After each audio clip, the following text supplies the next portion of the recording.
I have a dream that one day this nation will rise up and live out the true meaning of its creed.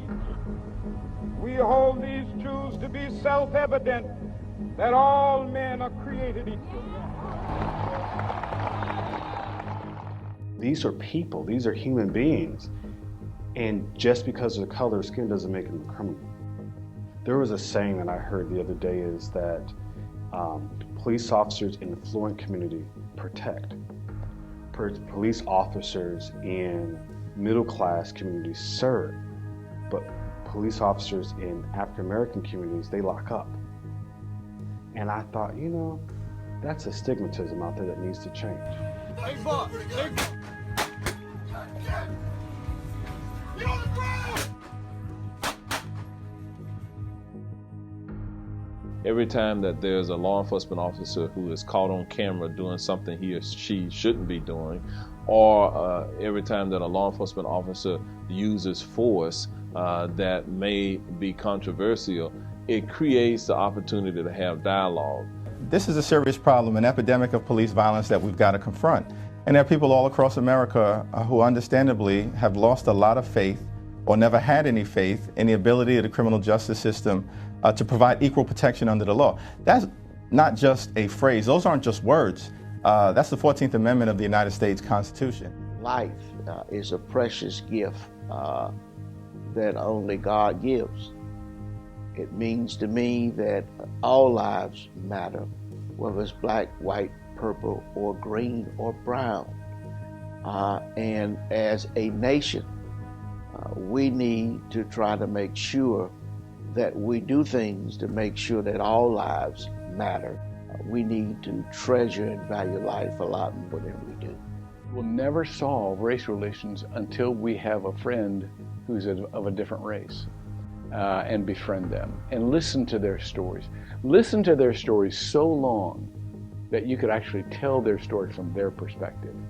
And when you've done that, you've gone a long way in solving the racial problem. But America will never accept black people. America does not like us. America does not want us. We tried this great experiment called integration. We tried that. It failed. Dr. King himself, right before he passed away, or he was murdered, really, before he said that, he said, you know, I'm pretty sure I sent my people into a burning house. Black Lives Matter movement is very, very important because I come from a people and a tradition that over thousands of years, we've experienced different kinds of persecution. We've just experienced discrimination, but we share some things in the Jewish community with the black community in the experience of slavery and the experience of being treated as the other, as someone different and not accepted in the society. So I, as a Jew, have a special responsibility for Black Lives Matter and to be involved and to support that movement. If we don't take a step back and try to address racial inequality in our country, God forbid what we're going to look like in 4 years. I have an 18-year-old son. I have an 18-year-old brown son. And so for me, every day that he walks out, my fear of what's going to happen to him has increased.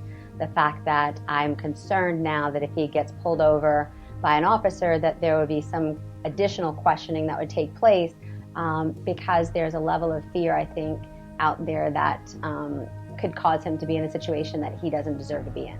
In order to improve race relations, if you live in a multicultural community, you need to get to know your neighbors. We all live in the same world. We all live in the same boat we call America. And until we care about another person and their life, then things really won't change. And I think that's part of what the movement's causing us to think about. Free at last! Free at last! Thank God Almighty, we are free at last!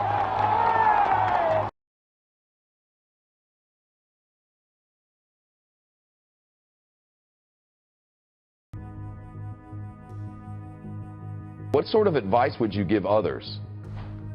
Not to give up, especially new officers out there. Maybe initially, you know, that the community may not accept you the way you want to be accepted, but don't give up. Every day go out there and prove to that community that you're there to stay. You know, don't give up on them and they won't give up on you.